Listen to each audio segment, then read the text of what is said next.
Assalamualaikum warahmatullahi wabarakatuh. Alhamdulillahirabbil alamin wa bihi nasta'in ala umuri dunya waddin. Wassalatu wassalamu ala asyrafil anbiya wal mursalin wa ala alihi wa sahbihi ajmain. Amma ba'du. Subhanaka la ilma lana illa ma 'allamtana innaka antal alimul hakim. La haula wa la quwwata illa billahil aliyyil azim. Yang saya hormati Bapak Lurah dan juga Bapak RW, RT. Tak lupa juga pengurus MWC ranting dan anak ranting yang tidak bisa saya sebutkan satu persatu.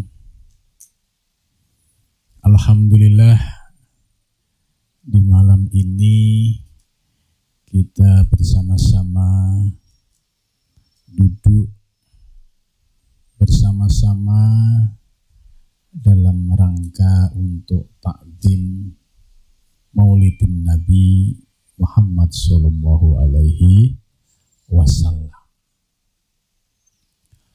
Mudah-mudahan langkah bapak-bapak sekalian dari rumah hingga di majelis yang mulia ini menjadi amal soleh dan juga menjadi bukti mahabbah kita kepada baginda Nabi besar Muhammad sallallahu alaihi wasallam. Bapak-bapak, ya, saya yakin tidak mungkin kakinya bisa melangkah sampai ke sini kalau hatinya tidak ada mahabbah, tidak ada rasa cinta. Dan rasa cinta ini kepada manusia yang paling mulia di dunia, yang akan memberikan syafaat di yaumul qiyamah.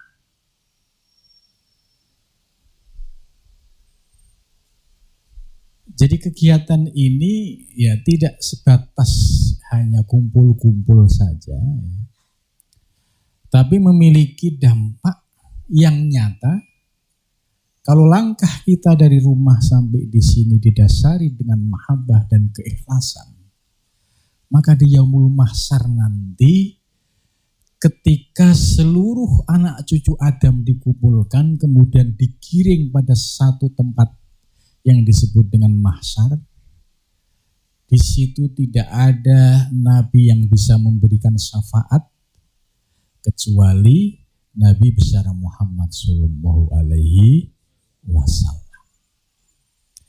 Jadi kita ya mengadakan kegiatan Maulid ini sebagai ikhtiar bagaimana menghidupkan hati kita ini bisa mencintai Nabi besar Muhammad sallallahu alaihi wasallam. Dianggap bid'ah ya enggak apa-apa. Mungkin ini senikmat-nikmatnya bid'ah.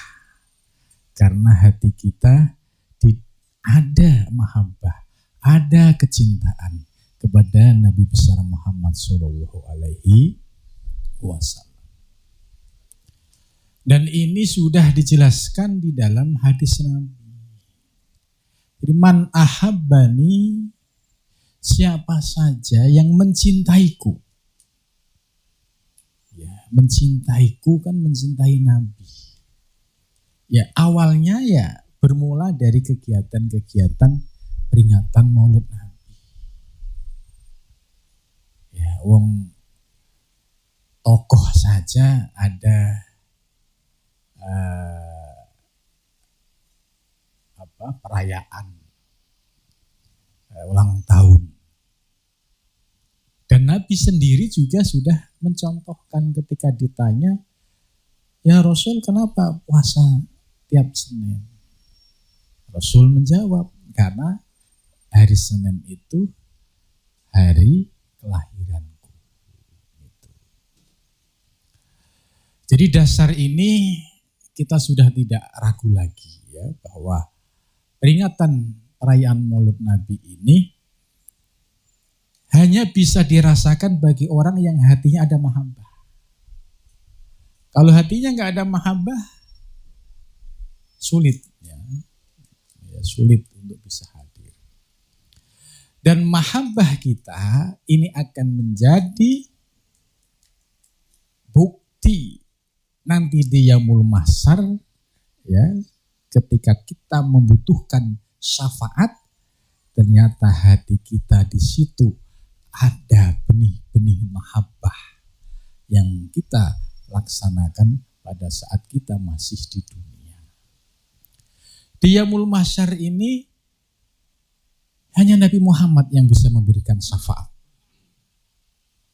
Dan tentu yang hatinya tidak ada mahabbah, ya dia Islam, tapi mahabbahnya kepada Nabi nggak ada.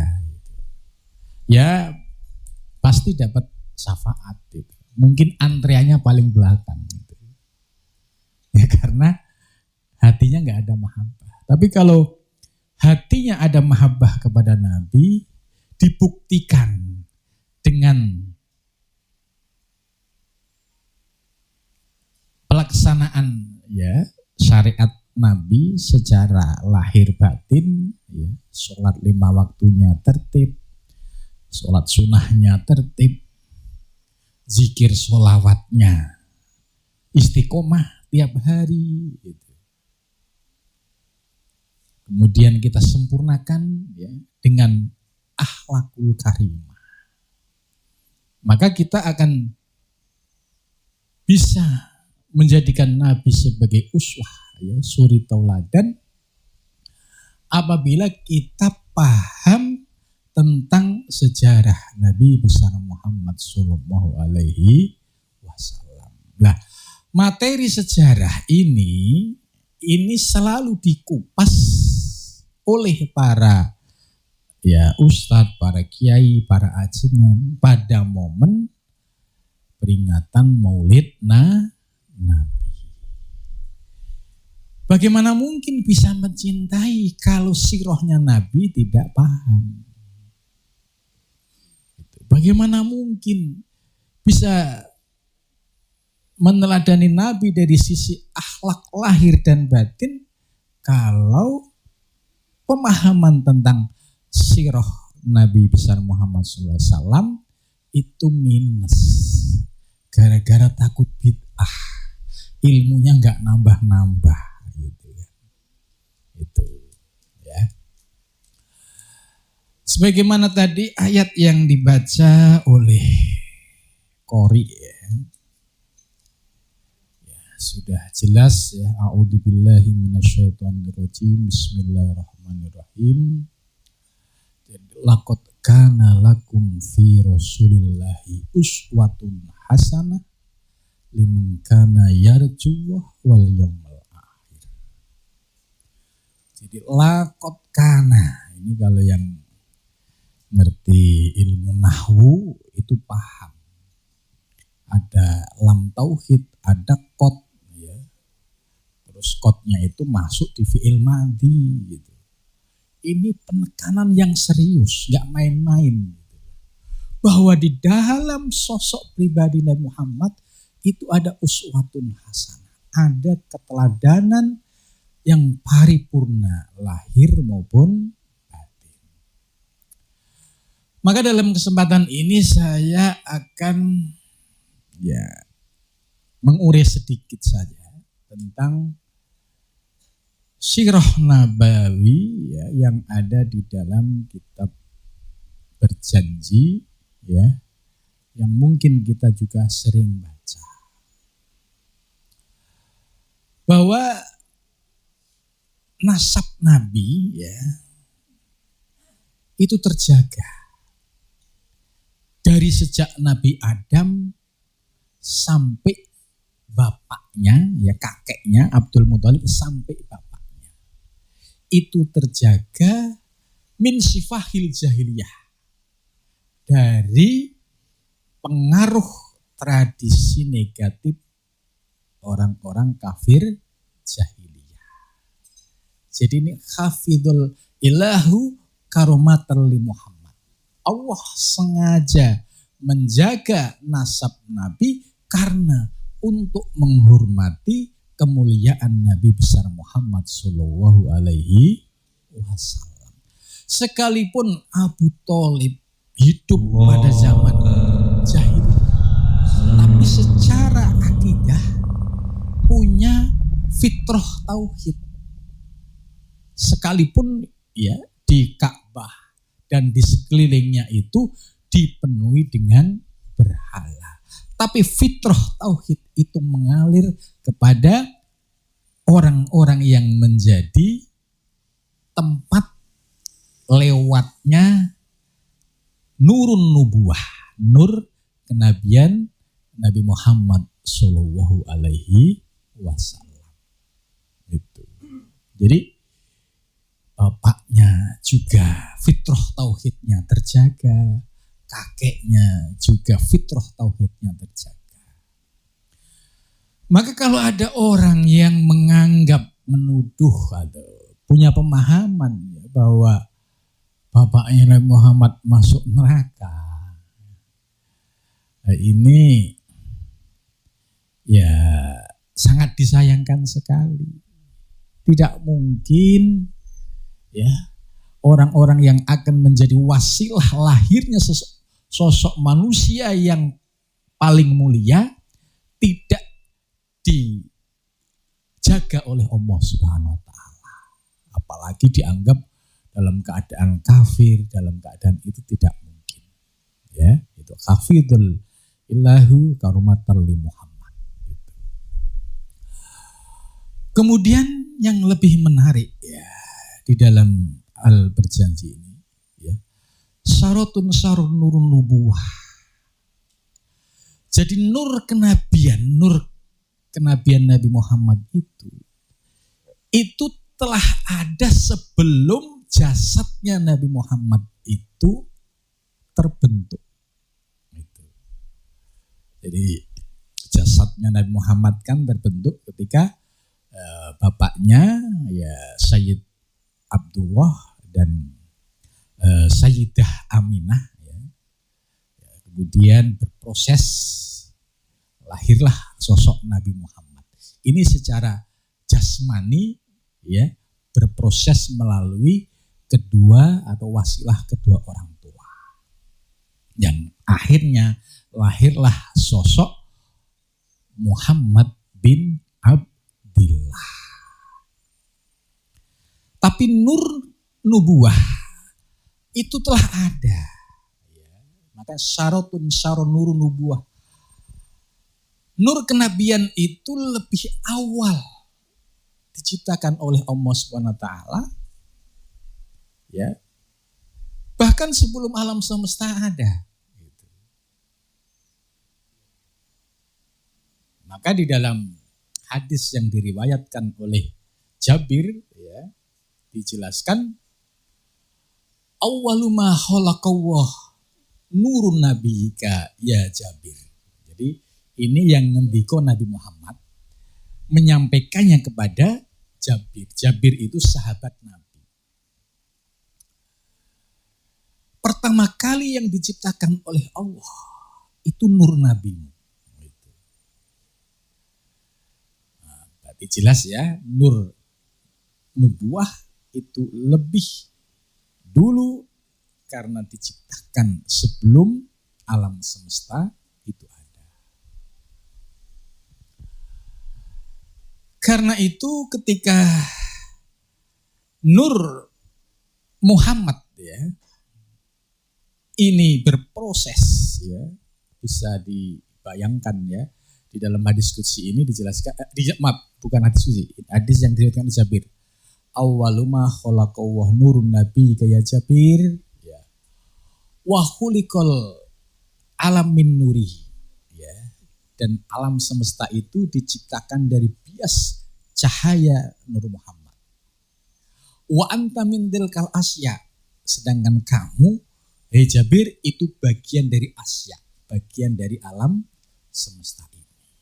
Gitu. Jadi kalau andai tidak ada Nur Muhammad, laulaka ma khalaqtul aflah, andai tidak ada Nur Muhammad, niscaya aku tidak akan menciptakan alam semesta. Jadi keistimewaan Rasulullah ini semakin dahsyat. Andai nggak ada engkau, nggak ada Nur Muhammad, ma khalaqtul aflah, alam semesta nggak akan ada. Kita nggak ada. Nah, karena itu kalau kita sudah memahami rahasia sholawat, ya, Allahumma sholli ala Sayyidina Muhammad wa ala ali Sayyidina Muhammad, atau Allahumma sholli ala Muhammad wa ala ali Muhammad, ya. Ada dua kata Muhammad yang disebut.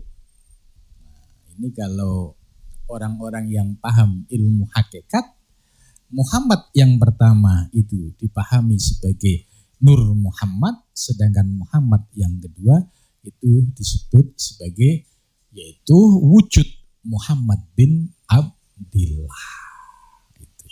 Nah, disinilah keistimewaan, ya, orang-orang yang membaca sholawat. Kemudian selanjutnya, ya, walamma aradallahu ta'ala, ya, dan ketika Allah Ta'ala berkehendak, ya, ibraza hakikotihi. Ibraza itu ingin menampakkan hakikotihi, hakikatnya, al-Muhammadiyah, yang bersifat Muhammadiyah. Nah, di perjanji ini ada istilah, yaitu ketika Allah berkehendak ingin menampakkan, ingin mewujudkan, yaitu hakikat Muhammad, ya, wa idharuhu, dinyatakan dalam bentuk secara fisik, ya, jisman, secara physically, ya, waruhan, dan ruh, wasuro tuh, dan rupanya, wa maknahu, dan maknanya. Jadi maknanya itu sosok Nabi Muhammad, ya, itu secara jasmani, ya, sudah tercipta. Di dalam jasmani itu ada rohani, kemudian di situ juga surah rupa Nabi Muhammad juga sudah terbentuk, wa makna, dan makna ini hakikat tentang Nabi Muhammad yang disebut sebagai sosok insan kamil, manusia paripurna. Jadi disebut manusia paripurna, Nabi secara jasmani ini sama dengan kita. Jadi ana basyarum mislukum di Al-Qur'an. Kul, ya, ana basyarum mislukum. Aku iki sama dengan kalian semua. Ya, sama dengan basyar, makhluk. Ya, struktur fisiknya juga dari 4 anasir, air, api, angin, tanah. Kemudian Rasulullah juga sebagaimana manusia pada umumnya. Kalau tidak makan, ya lapar. Kan? Nabi mengalami penderitaan yang luar biasa, ya, ketika sedang musim paceklik, ya, bahkan sampai perutnya Nabi itu diganjel, ya. Itu menunjukkan basariahnya. Ketika Nabi di Mekah dikuyo-kuyo sama orang kafir Quraisy, dikejar-kejar sama orang, dilemparin kotoran unta. Nabi sebagai manusia sama, ya, sama, artinya sama dalam pengertian, ya, ada emosi, ada kesel, tapi bisa diredam. Nah, kenapa Nabi ketika periode Mekah diuji secara dahsyat ya? Kalau sekarang mau dibully ya, gitu ya. Karena setelah usia 40 kan Nabi mendapatkan wahyu, terus turun di Mekah menyampaikan, itu kan banyak yang gak percaya. Apaan itu? Bohong tuh Muhammad itu, ngego tuh dia. Bahkan dicaci maki. Hanya berapa orang yang beriman kepada Nabi Muhammad. Kemudian Nabi harus menyampaikan ya, tentang kerasulan dirinya. Namun ujian cukup dahsyat. Nabi dilemparin batu, dicaci, dimaki, lemparin kotoran unta, bahkan diludahin. Saking gak tahannya di Mekah, terus pindah ke Thaif, barangkali di sana ada saudara yang akan melindungi. Ternyata Rasulullah justru mendapatkan penderitaan yang lebih parah lagi. Karena keluarganya yang di Thaif tidak bisa mengamankan. Bahkan masyarakat Thaif ya ingin membunuh Nabi Muhammad. Nabi Muhammad boleh keluar dari Thaif dengan catatan harus melewati pagar manusia ya yang sudah berjejer keluar dari desa Thaif. Nah, setiap manusia ini bawa batu. Nabi disuruh lewat, dilemparin batu, ya tidak bisa membayangkan Nabi sebagai manusia biasa ketika dilemparin batu, darah segar mengucur dari jasad yang mulia Nabi besar Muhammad Shallallahu Alaihi Wasallam. Ini menunjukkan basariah beliau. Bahkan ketika itu para malaikat, ya misalnya, Nabi Muhammad, andai engkau ya menghendaki Thaif, penduduk Thaif dihancurkan seketika bisa. Tapi Nabi tidak mau. Ya, jangan. Mungkin dia tidak beriman, tapi anak cucunya nanti yang akan beriman. Nabi malah mendoakan, Allahumma fir liqaumi fa innahum la ya'lamun. Ya Allah, ampunilah kaumku karena mereka tidak mengetahui. Gitu. Nah, namun dari sisi kesabaran Nabi, ya, itu bukan berarti kesabarannya itu ujuk-ujuk, gitu ya. Ujuk-ujuk itu, ya Nabi kan manusia terpilih, ya otomatis bisa sabar. Ada proses rasionalisasi. Ya. Jadi kesabaran yang luar biasa Nabi ketika periode Mekah ini tidak ujuk-ujuk ya, tapi melalui sebuah tahapan yang sebelumnya. Kita bisa melihat sejarah Nabi ketika Nabi setelah menikah dengan Sayyidah Khadijah, ya. Kebetulan Sayyidah Khadijah sebelum menikah itu sudah tanya kepada seorang rohib. Rohib, apakah Muhammad itu benar akan menjadi Nabi dan Rasul terakhir? Rohib menjawab, iya, ciri-cirinya ada pada calon suamimu.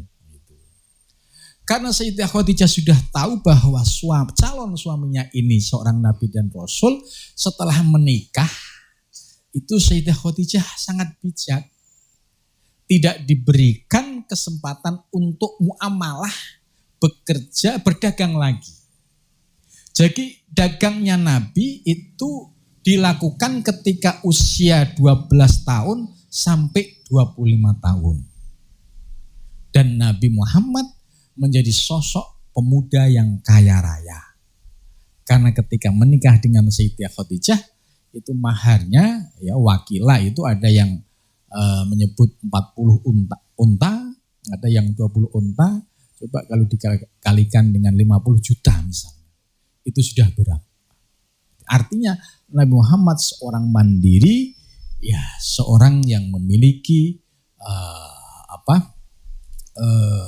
prinsip yang kuat, ya kemandirian ekonominya, ya Kemudian Nabi juga bisa memberikan konsep ekonomi yang di dalamnya ada keadilan dan kejujuran. Sebab zaman Nabi itu orang dagang itu yang penting nampak untung. Soal tipu menipu di dalamnya dianggap biasa. Orang curang soal timbangan itu sudah biasa. Curang kualitas sudah biasa. Nabi tidak. Ya, karena didasari dengan fitrah kesucian yang ada di dalam dirinya. Maka ketika Nabi menikah dengan Sayyidah Khadijah, itu digunakan waktunya untuk menyendiri, yaitu di Gua Hira. Selama berapa tahun? 15 tahun. Kan nikahnya 25, kemudian sampai usia 40. Jadi masa 15 tahun ini Nabi bolak-balik ya, turun Gua Hira ya, bawa perbekalan, kemudian di atas itu puncaknya Gua Hira ya. Itu zaman dulu itu belum ada tangga. Ya. Sekarang sudah ada tangga. Sudah ada tangganya saja kita masih ngos-ngosan. Bagaimana kalau pada zaman Nabi gitu ya, tanpa ada tangga, Nabi bolak-balik dari Gua Hira ke Mekah. Lah, fase inilah yang disebut fase takholi, yaitu fase mengosongkan diri ya dari segala hiruk pikuk duniawi. Sekalipun Nabi seorang yang maksum, terjaga dari segala kemaksiatan. Nabi di pucuk Gua Hira ya, tiap malam selalu munajat, bertafakur, memohon petunjuk kepada Allah Subhanahu wa taala. Perut dalam keadaan lapar. Ya, inilah yang disebut fase takholi. Ya, menyucikan. Jadi Nabi kita ini Nabi ahli tirakat. Itu. Maka wajar kalau sampai 15 tahun ini akhirnya Nabi memperoleh kebersihan lahir dan batin, nafsu-nafsu yang ada pada diri Nabi ya secara kemanusiaan sama. Ada amarah, ada lawamah, ada sawiyah, ada mutmainnah. Lah, nafsu amarah lawamah ini kalau tidak dikendalikan, tidak diusahakan, ya sulit untuk bisa keluar dari cengkraman hawa nafsu ini. Maka dengan riyadhah mujahadah yang dilakukan oleh Nabi selama 15 tahun ini, nafsu amarah dan lawamah ya dapat ditundukkan. Akhirnya Nabi meraih ya titik kesucian ya, sehingga Nabi di usia 40 mendapatkan wahyu yang pertama. Tidak mungkin kalau seorang yang mendapatkan wahyu secara kualitas rohani itu masih dikuasai oleh hawa nafsu.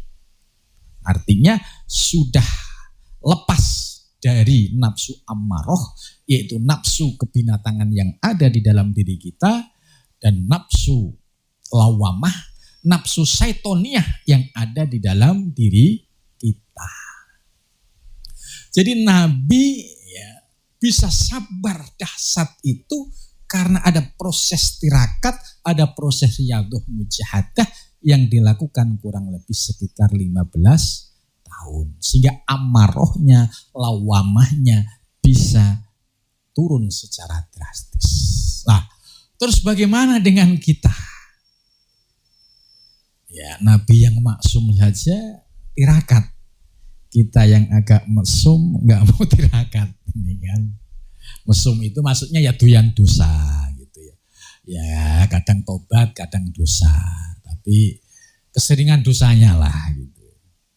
Nah, ini maksudnya kita sebagai manusia yang lemah, yang hina, kalau kita ingin mencontoh Nabi yang berakhlakul karimah, maka unsur-unsur ammaroh lawamah ini harus kita upayakan dengan cara riyadhah mujahadah supaya nafsu ammaroh lawamah itu tidak menguasai diri kita sehingga muncullah akhlakul karimah. Maka Nabi ketika dilemparin batu bisa sabar, sabarnya refleks karena amarohnya sudah keluar khoros ta'angga dari diri Nabi besar Muhammad SAW.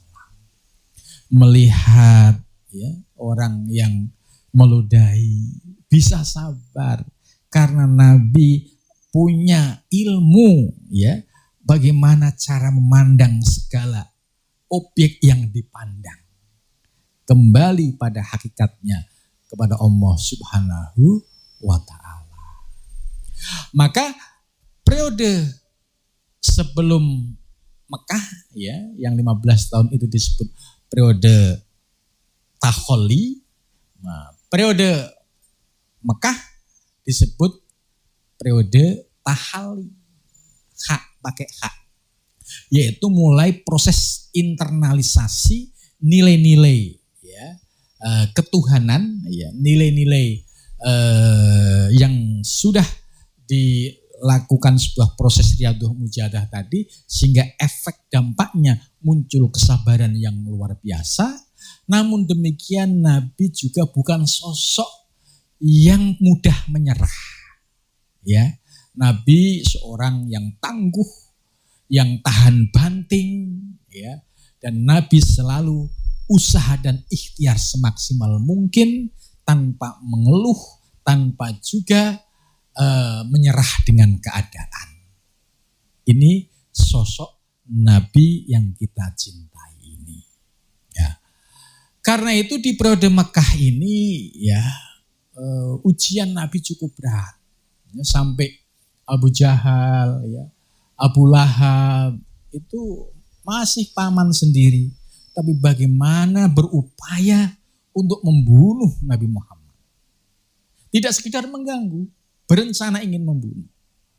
Jadi latar belakang Nabi harus keluar ke Madinah, harus hijrah ke Madinah, itu karena rumahnya Nabi sudah dikepung oleh pemuda-pemuda kafir Quraisy itu. Allah menyelamatkan. Akhirnya Nabi kemudian berada di Gua Sur. Setelah dari Gua Sur, Nabi melanjutkan perjalanan ke Madinah. Nah, dari sini kita bisa belajar ya, bagaimana kalau kita ingin mengikuti Nabi secara lahir dan batin. Secara lahir ya kita taat syariatnya, ya sholat 5 waktunya jangan ditinggalkan, sholat sunnahnya juga jangan ditinggalkan, zikir, sholawat dan zikir nafi isbat atau zikir ismudat juga jangan dilupakan, karena ini kunci ya. Seperti Sayyidina Abu Bakar As-Siddiq yang menemani Nabi Muhammad ketika periode Mekah. Itu Nabi Muhammad memberikan ijazah zikir kepada Sayyidina Abu Bakar As-Siddiq. Zikirnya apa? Zikirnya ismudat. Yaitu nyebut Allah, Allah di dalam hati. Kenapa kok dikasih zikir ismudat yang di dalam hati? Ya kita bisa membayangkan kalau dikasih zikirnya la ilaha illallah nafi isbat yang harus kencang, ya, itu pasti mudah ketangkep itu. Oh itu suaranya dikejar Nana. Gitu. Jadi ada faktor sosial politik ya. Kenapa Nabi memberikan ijazah zikir kepada Sayyidina Abu Bakar itu sir? Ya karena kondisinya sedang kondisi mencekam, tidak memungkinkan untuk zikir secara jahar. Baru ketika Nabi ya hijrah ke Madinah, kemudian perang dengan kafir Quraisy sampai akhirnya bisa menguasai Mekah. Nah, disitulah Nabi memberikan ijazah zikir kepada Sayyidina Ali. Zikirnya adalah nafi isbat dibaca dengan suara zahar. Dan zikir inilah yang menjadi pegangan zikir tarikat Qadiriyah, tarikat Satariyah, dan tarikat-tarikat yang lain. Sedangkan zikir yang bersumber dari Sayyidina Abu Bakar As-Siddiq ini yang menjadi dasar prinsip zikirnya tarikat Naqsabandiyah Kholidiyah. Jadi intinya ya bahwa orang yang mengkaji tasawuf, orang yang mengkaji tarekat, ini sebagai upaya untuk mengikuti jejak Nabi secara kafah, lahir maupun batin. Secara syariat ya kita sudah melaksanakan, kita sudah belajar. Kita sudah belajar ilmu fikih, mulai dari Fathul Qori, Fathul Mu'in gitu. Ibadah kita nggak bisa lepas dari ilmu fikih. Tapi yang menjadi pertanyaan, kalau ibadah kita hanya berdasarkan ilmu fikih, ya bisa jadi hati kita masih kosong. Ya, kita boleh jadi sholat 5 waktu, ya didasari dengan ilmu fikih, wudunya ngikuti fikih, takbir sampai salam ngikuti ilmu fikih, tapi nggak ada ilmu tasawufnya. Ketika takbiratul ihram, Allahu Akbar, dalam posisi tidak ingat Allah, secara fikih sah. Karena di dalam fikih nggak ada syarat sahnya sholat itu khusyuk. Nah, sementara ada ayat lain, aqimis sholah lidzikri, dirikanlah sholat untuk mengingatku. Jadi dirikan sholat untuk mengingatku. Lah terus buat apa kalau kalian sholat gak mengingat aku? Gitu kan. Lah untuk bisa mengingat aku, mengingat Allah, ya harus ngerti ilmunya. Lah yang bahas ilmu ini ada disiplin ilmunya, yaitu ilmu tasawuf, kemudian dengan praktek thariqah. Jadi ilmu fikih itu bagian aspek lahir, ilmu tasawuf bagian batin, kemudian ilmu thariqah sebagai lelaku proses perjalanan yang harus sinergis, nggak boleh kurang, nggak boleh lebih. Tidak boleh orang yang belajar tasawuf, belajar tarekat, kemudian tarikus syariah, meninggalkan syariat, nggak boleh. Misalkan ada orang belajar tarekat, tapi subuhnya kok jam 9 terus. Ini nggak sempurna. Karena kalau pengen sempurna, apa yang sudah menjadi syariat Nabi secara lahir harus disempurnakan secara batin. Maka dengan demikian, ya dalam Maulid Nabi kita setelah memahami tentang sirah Nabawi, ya secara detail, baik secara lahir maupun batin ini, mudah-mudahan bisa menambah pemahaman kita dan juga bisa menambah semangat kita untuk terus ngaji. Jangan bosen. Aku udah ngaji di masjid, ngaji apa? Nggak tahu, karena kalau ngaji ngantuk. Gitu. Jadi apalagi yang sudah usia 40 ke atas harus mencari ilmu yang bisa nata diri, nata hati. Sebab Imam Ghazali sudah mengingatkan di dalam kitab Ihya juz 1. Ya. Jangan sampai ya kita ini tidak menerima ilmu batiniah. Gitu. Sebab khawatir kalau tidak bisa merasakan ilmu yang sifatnya batiniah ini, kata Imam Ghazali, aku khawatir matinya dalam keadaan su'ul khotimah. Itu naudzubillah min dzalik. Ini yang ngendiko Imam Ghazali. Karena ya benar kalau hanya berdasarkan ilmu fikih tok, enggak disempurnakan ilmu tasawuf, ya akhirnya ya tadi hanya aspek luarnya tok. Sementara kesempurnaan itu ya lahir dan batin. Ada keris, ada warongko. Kesempurnaannya dua-duanya harus ada. Jangan kerisnya tok, warongkonya nggak ada.